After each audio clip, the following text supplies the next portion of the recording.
Structure of the heart का structure किस प्रकार से होता है? देखते हैं इसका answer. There are 4 major chambers in our heart. हमारे हार्ट में 4 चैम्बर पाए जाते हैं। The 2 upper chambers are called as auricles. हमारे हार्ट में ऊपर के 2 चैम्बर को हम ऑरिकल्स बोलते हैं। जैसे कि हम डायग्राम में देख सकते हैं, right auricles and left auricles, and the lower ones are called as ventricles. और नीचे के 2 चैम्बर को हम वेंट्रिकल्स बोलते हैं।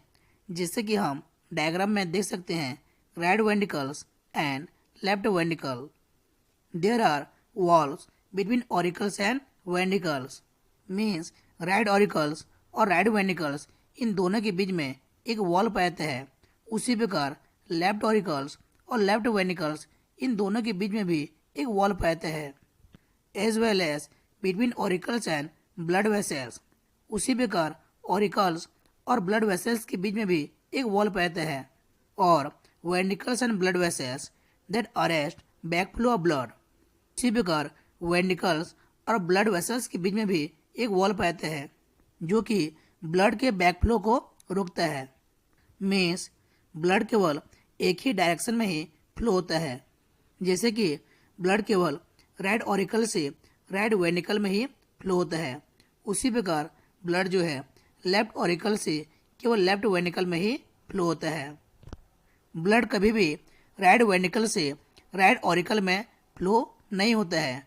इस ब्लड का बैक फ्लो नहीं होता है, क्योंकि राइट ऑरिकल्स और राइट वेंट्रिकल्स के बीच में वॉल पाया जाता है, जो कि ब्लड के बैक फ्लो को रोकता है। The left side of the heart is separated from the right by partition called septum. Heart का लेफ्ट साइड हार्ट के राइट साइड से एक सेप्टम के द्वारा सेपरेट रहता है। इस प्रकार से हार्ट में लेफ्ट साइड में जो ब्लड पाया जाता है वह राइट साइड से मिक्स नहीं होता है। The chamber in the right have deoxygenated blood while those on left have oxygenated blood. Heart के राइट साइड में डीऑक्सीजनेटेड ब्लड पाया जाता है, जबकि हार्ट के लेफ्ट साइड में ऑक्सीजनेटेड ब्लड पाया जाता है। Auricles contract together and blood flow out through them into the ventricles.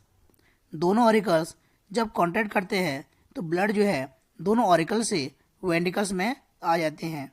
पूरे हमारे बॉडी से जितना भी डीऑक्सीजनेटेड ब्लड होता है वो वेंस के द्वारा सबसे पहले हमारे राइट ऑरिकल्स में आते हैं, फिर राइट ऑरिकल से एक वॉल के द्वारा राइट वेंट्रिकल में आते हैं, फिर राइट वेंट्रिकल से ऑक्सीजनेटेड होने के लिए पल्मोनरी आर्टरी के थ्रू हमारे लंग्स में आते हैं, और लंग्स में डीऑक्सीजनेटेड ब्लड ऑक्सीजनेटेड होने के बाद पल्मोनरी वेन के द्वारा वो लेफ्ट ऑरिकल्स में आते हैं, फिर लेफ्ट ऑरिकल से वॉल्व के द्वारा लेफ्ट वेंट्रिकल में आते हैं।